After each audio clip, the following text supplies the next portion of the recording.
ಕೆಲಸ ಮಾಡಿಸ್ಕೊಳ್ಬೇಕು ಅನ್ನುವಂಥ ನಿಟ್ಟಿನಲ್ಲ, ಅಥವಾ ಇದು ಕೇವಲ ಕಾಂಗ್ರೆಸ್ನವರಿಗೆ ಹೋದ್ರೆ ಈಗ ನೀವೇ ಹೇಳೋ ಪ್ರಕಾರ ಎಲ್ಲಾ ಶಾಸಕರು ಒಂದೇ ಅನ್ನೋದಾದ್ರೆ ಈ 100 ಶಾಸಕರಿಗೆ ಯಾಕೆ ಅದನ್ನೇ ಇನ್ನೂ ಕಡಿತ ಮಾಡಿಬಿಟ್ಟು ಎಲ್ಲರಿಗೂ ಕೂಡ ವಿಶೇಷ ಗ್ರಾಂಟ್ ಅನ್ನ ಕೊಡಬಹುದಾಗಿತ್ತಲ್ವಾ? ಏನ್ ಹೇಳ್ತೀರಿ ಇದಕ್ಕೆ? ಈ ರಾಜ್ಯದ ಮುಖ್ಯಮಂತ್ರಿಗಳು ಈ ಹಿಂದೆ ಬಿಜೆಪಿ ಸರ್ಕಾರದವರು ನಮ್ಮ MLA-ಗಳನ್ನ ಪರಿಗಣಿಸ್ತಾ ಇಲ್ಲ, ನಮಗೆ ಅನುದಾನ ಕೊಡ್ತಾ ಇಲ್ಲ, ನಮ್ಮ ಕ್ಷೇತ್ರಕ್ಕೆ ಬರೋ ಅನುದಾನನೂ ಕಟ್ ಮಾಡ್ತಾ ಇದ್ದಾರೆ ಅಂತ ಪುಂಖಾನುಪುಂಖವಾಗಿ ಮಾತಾಡಿದ್ದಿದೆ. ನೀವು ಮಾತಾಡಿದ್ದೀರಿ, JDS-ನವರು ಮಾತಾಡಿದ್ದಾರೆ.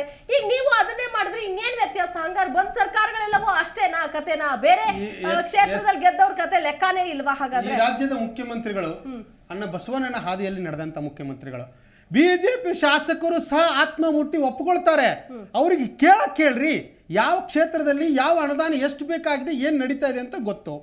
ನಾನು ಹೇಳೋದಿಷ್ಟೇ, ಈ ರಾಜ್ಯದಲ್ಲಿ 224 ಶಾಸಕರಲ್ಲಿ 135 ಕಾಂಗ್ರೆಸ್ ಶಾಸಕರನ್ನು ಕೊಟ್ಟಿದ್ದಾರೆ. ಇರಲಿ, ಉಳಿದವರಲ್ಲಿ BJP ಇದ್ದಾರೆ, JDS-ನವರು ಶಾಸಕರುಗಳಿದ್ದಾರೆ. ಪ್ರತಿಯೊಂದು ಕ್ಷೇತ್ರಕ್ಕೆ ಯಾವ ಕ್ಷೇತ್ರದಲ್ಲಿ ಅನುದಾನ ಎಷ್ಟು ಕೊರತೆ ಆಗ್ತಾ ಇದೆ.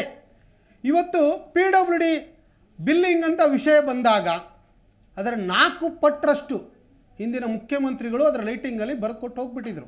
ಆದರೆ ಅವರು ಕೊಟ್ಟ ಬಜೆಟ್ 1,000 ಕೋಟಿ ಇದ್ದರೆ 4,000 ಕೋಟಿಯಷ್ಟು ಕೆಲಸ ಕಾರ್ಯಗಳಿಗೆ ಅನುದಾನ ಬಿಡುಗಡೆ ಮಾಡಿದ್ದಾರೆ. ಇವತ್ತು ಸಹ PWD ಸೆಕ್ರೆಟರಿ ಅವ್ರ ಹತ್ರ ನಾವು ಕೂತ್ಕೊಂಡು ಚರ್ಚೆ ಮಾಡಿದಾಗ ಒಪ್ಕೊಂಡ್ರು, ಹೌದು ಹಿಂಗೆ ಮಾಡಿ ಹೋಗ್ಬಿಟ್ಟಿದ್ದಾರೆ. ಅದನ್ನು ನಿಭಾಯಿಸಿದ ಹೇಗೆ ಅನ್ನೋದನ್ನು ಯಾವ ಆರ್ಥಿಕ ತಜ್ಞರು ನಿಭಾಯಿಸೋಕ್ಕೆ ಸಾಧ್ಯ ಇರಲಿಲ್ಲ. ಇವತ್ತು ಸಹ ಮೈನಿಂಗಿಂದ ಸೆಸ್ ಆಗಿ 4,000 ಕೋಟಿಗೂ ಹೆಚ್ಚು ಅನುದಾನವನ್ನು ತೆಗೆದುಕೊಳ್ಳುವ ನಿಟ್ಟಿನಲ್ಲಿ ಮುಖ್ಯಮಂತ್ರಿಗಳು ಪ್ರಾಮಾಣಿಕವಾದ ಪ್ರಯತ್ನ ಮಾಡ್ತಾ ಇದ್ದಾರೆ. ಅವರಿಗೂ ಸಹ BJPಯವರು ಅದನ್ನು ಚರ್ಚೆ ಮಾಡ್ತಾರೆ. ಇವತ್ತು ಸಹ ಮುಖ್ಯಮಂತ್ರಿಗಳ ಹತ್ರ ಜಗದೀಶ್ ಶೆಟ್ಟರ್ ಅವರು ನಮ್ಮ ಪಾರ್ಟಿಗೆ ಬಂದಿದ್ದಾರೆ, ಅವರು ಇವತ್ತು ಒಪ್ಕೊಂಡು ಹೋದರು. ಆರ್ಥಿಕ ವ್ಯವಸ್ಥೆಯಲ್ಲಿ ನೀವೆಷ್ಟು ಬ್ಯಾಲೆನ್ಸ್ ಮಾಡ್ತಾ ಇದ್ದೀರಿ ಸರ್? ಸಾಧ್ಯ ಆಗ್ತಾ ಇರಲಿಲ್ಲ, ಈಗಲೂ ಸಾಧ್ಯ. ಅಂಥ ಪರಿಸ್ಥಿತಿಯಲ್ಲಿ 12% ನಾವು ಗ್ಯಾರಂಟಿಗಳಿಗೆ ಕೊಡ್ತಾ ಇದ್ದೀವಿ. ಉಳಿದ ಅಮೌಂಟ್ನಲ್ಲಿ 1,50,000 ಕೋಟಿಗಳು ಇವತ್ತು ಸಹ ನಮಗೆ ಬರಬೇಕಾದ ಕೇಂದ್ರದಿಂದ ಬರಬೇಕಾದ ಅದರಲ್ಲಿ ಹೊಣೆ ಇದೆ.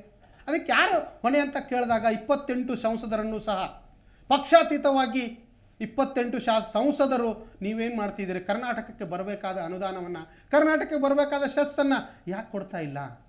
ಅದು ಎಲ್ಲರ ಹಕ್ಕು, ನಮ್ಮ ಹಕ್ಕು, BJPಯವ್ರ ಹಕ್ಕು, JDS ಹಕ್ಕು.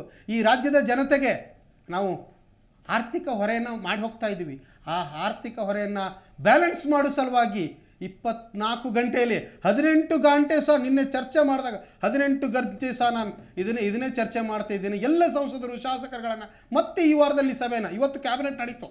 ಇವತ್ತು ಕ್ಯಾಬಿನೆಟ್ ನಡೆದಾಗ ಯಾರಿಗೆ ಎಷ್ಟು ಅನುದಾನ ಹಂಚಬೇಕು, ಗ್ಯಾರಂಟಿಗಳಿಗೆ ಎಷ್ಟು ಕೊಡ್ತಾ ಇದೀವಿ, ಗ್ಯಾರಂಟಿಗಳು ಎಷ್ಟು ತಲುಪ್ತಾ ಇದ್ದಾವೆ, BJPಯವರು ಆರೋಪವನ್ನು ಮಾಡುವಂತ ವ್ಯವಸ್ಥೆ ಆಗ್ಬೇಕು. ಗ್ಯಾರಂಟಿಗಳನ್ನು ಕೊಟ್ಟಾಗ ಇವರು BJP JDS ಕಾಂಗ್ರೆಸ್ ಅಂತ ಕೊಟ್ಟಿದ್ದಾರೆ. BJPಯವರು ಮನೆ ಬಿಟ್ಕೊಂಡು ಹೇಳಿ ಗ್ಯಾರಂಟಿ ಅಲ್ಲ ಅವ್ರು ಇಲ್ವಾ? JDS ನಲ್ಲಿ ಗ್ಯಾರಂಟಿಗಳು ಇಲ್ವಾ? ಅವರು ಅದನ್ನ ಅನುದಾನವನ್ನ ಕೊಟ್ಟಾಗ 2,000 ರೂಪಾಯಿ ಇವನು BJP ಇವನು ಕೊಟ್ಟಿಲ್ಲ, ಇವನು JDS ಇವನು ಕೊಟ್ಟಿಲ್ಲ ಅಂತ ಕೇಳ್ತಾ ಇದ್ದಾರೆ ರಾಜ್ಯದ ಜನತೆ. ಅದನ್ನು ಅರ್ಥ ಮಾಡ್ಕೊಳ್ಳೋಕೆ ಹೇಳಬೇಕಾಗಿದೆ. ಬಸ್ಗಳಲ್ಲಿ ಹೋಗ್ತಾ ಇದ್ದಾರೆ ಎಲ್ಲ ಮಹಿಳೆಯರು, ಇವರು BJPಯವ್ರಪ್ಪ ಇವ್ರನ್ನ ಕೆಳಗಿಳಿಸು, ಕಾಂಗ್ರೆಸ್ನವರಪ್ಪ ಇವ್ರನ್ನ ಹತ್ಸ್ಕೋ, JDSನವರಪ್ಪ ಇವ್ರನ್ನ ಬೇಡ ಅಂತ ಇದ್ದಾರಾ? ಇಡೀ ರಾಜ್ಯದ ಜನತೆ ಕೊಡ್ತಾ ಇದ್ದಾರೆ. ಇದನ್ನೆಲ್ಲ ನಾವು ನೋಡ್ತಾ ಇದ್ದಾರಮ್ಮ ಜನ, ಇದನ್ನ ಅರ್ಥ ಮಾಡ್ಕೊಳ್ಬೇಕಾಗಿದೆ. ಮಾತಾಡ್ತೀನಿ. ಓಕೆ ಭವ್ಯ, ಈಗ ಅನುದಾನದ ವಿಚಾರ ಅಂತ ಬಂದಾಗ ಪ್ರತಿ ಬಾರಿ ಯಾವುದೇ ಸರ್ಕಾರಗಳಿದ್ರೂ ಕೂಡ ಇದು ಸರ್ವೇ ಸಾಮಾನ್ಯ, ಇದೇನು ಹೊಸತೇನಲ್ಲ. ಯಾಕಂತಂದ್ರೆ ಅವರ MLA-ಗಳು ಇದ್ದಂತಹ ಕ್ಷೇತ್ರಗಳಿಗೆ ಹೆಚ್ಚಿನ ಪ್ರಾಧಾನ್ಯತೆ ಕೊಡೋದನ್ನ ಈ ಹಿಂದಿನ ಸರ್ಕಾರಗಳು ಕೂಡ ಮಾಡಿದೆ. ಇದೇ BJP ಮಾಡಿದೆ, ಇದೇ ಅದರಿಂದ ಇದ್ದ ಕಾಂಗ್ರೆಸ್ ಮಾಡಿದೆ, BJP JDS ಕಾಂಗ್ರೆಸ್ JDS ಇದ್ದ ಸಂದರ್ಭದಲ್ಲೂ ಕೂಡ ಮಾಡ್ಕೊಂಡು ಬಂದಿದ್ದಾರೆ. ಅಂದ್ರೆ ಇದನ್ನ ಹಿಂಗೆ ಮುಂದುವರಿಸ್ಕೊಂಡು ಹೋದ್ರೆ ಇಲ್ಲಿ ವಂಚಿತರಾಗೋದು ಅಲ್ಟಿಮೇಟ್ಲಿ ಜನ. ಅಂದ್ರೆ ಯಾರಿಗೂ ಗೊತ್ತಿರಲ್ಲ ಇದೇ ಸರ್ಕಾರ ಬರುತ್ತೆ ಅಥವಾ ಇದೇ ಪಕ್ಷ ಅಧಿಕಾರವನ್ನು ಹಿಡಿಯುತ್ತೆ ಅಂತೇಳಿ. ಸೊ ಗೆಲ್ಲುವಂತಹ ಪಕ್ಷಕ್ಕೇನೆ ಅಥವಾ ಅಧಿಕಾರ ಹಿಡಿಯುವಂತಹ ಪಕ್ಷಕ್ಕೇನೆ ನಾವು ಓಟ್ ಹಾಕ್ತಿದ್ವೇನೋ ಅಂತ ಅನ್ಸುತ್ತೆ. ಇಲ್ಲ ಅಂದ್ರೆ ಕ್ಷೇತ್ರ ಅಭಿವೃದ್ಧಿ ಆಗೋದಿಲ್ಲ ಅಂತಂದ್ರೆ ಸಹಜವಾಗಿ ಆ MLA ವಿರುದ್ಧವಾದಂತಹ ಒಂದು ವಿರೋಧಿ ಅಲೆ ವ್ಯಕ್ತವಾಗುತ್ತೆ.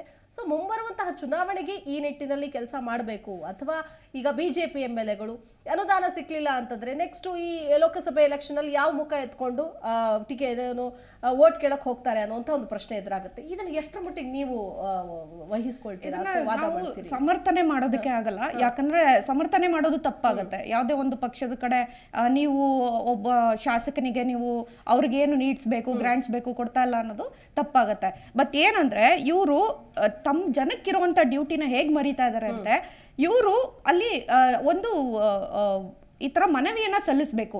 ನಮ್ಮ ಕ್ಷೇತ್ರದಲ್ಲಿ ಇಂಥ ಡೆವಲಪ್ಮೆಂಟ್ ಪ್ರಾಜೆಕ್ಟ್ಸ್ಗಳು ಆಗಿದೆ, BJP ಟರ್ಮ್ನಲ್ಲಿದ್ದಾಗ ನಾವು ಇಷ್ಟು ಮಾಡಿದ್ವಿ, ಆದರೆ ಕುಂಠಿತವಾಗಿದ್ದು ಇಷ್ಟು, ನೀವು ಏನು ಮಾಡಬೇಕು ಅದನ್ನು ನೀವು ನಮಗೆ ಗ್ರ್ಯಾಂಟ್ ಮಾಡಿ ಅಂತ ಹೇಳಿ ಜನರ ಮುಂದೆ ಆ್ಯಕ್ಚುಯಲ್ ಡಾಕ್ಯುಮೆಂಟ್ಸ್ ತಂದರೆ ನಿಮಗೆ ಅವರೇನೆ ಕಾಂಗ್ರೆಸ್ ಪಕ್ಷದ ನಾಯಕರು ಯಾರೇ ಆಗಿರಲಿ, ಸಿದ್ದರಾಮಯ್ಯನವರಾಗಿರಲಿ ಅಥವಾ DK ಶಿವಕುಮಾರ್ ಆಗಿರಲಿ, ಅವಾಗ ಎಸ್ ಅನ್ಬೇಕಾಗತ್ತೆ. ಜನರ ಮುಂದೆ ತಂದಿಟ್ರೆ ಇವರು ಏನು ಹೇಳಲ್ಲ. ಫಸ್ಟ್ ಆಫ್ ಆಲ್ ಇವ್ರದ್ದೇ ರಾಮನ್ ಲೆಕ್ಕ ಕೃಷ್ಣನ್ ಲೆಕ್ಕ ಎಲ್ಲ ಕಳ್ಳ ಲೆಕ್ಕಗಳು, ಕಳ್ಳ ಲೆಕ್ಕ ಇಟ್ಕೊಂಡು ಇವ್ರು ಒದ್ದಾಡ್ಕೊಂಡು ಅಲ್ಲಿ ಜನರ ಮುಂದೆನೂ ಡಾಕ್ಯುಮೆಂಟ್ಸ್ ತರಲ್ಲ, ನಮ್ಗೇನು ಆಕ್ಚುಯಲ್ ಪಿಕ್ಚರ್ ಕೊಡಲ್ಲ.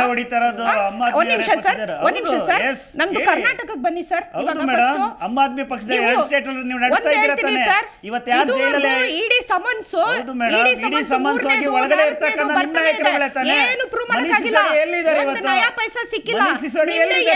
ಸಿಕ್ಕಿದ್ದು ಯಾವ ವಿಚಾರಕ್ಕೆ ಒಳಗಡೆ ಹೋಗಿದ್ದಾರೆ, ಯಾವ ಹಗರಣ ಮಾಡಿದ್ರು ಅಂತ ಹೇಳಿ ರಾಜ್ಯ ಜನತೆಗೆ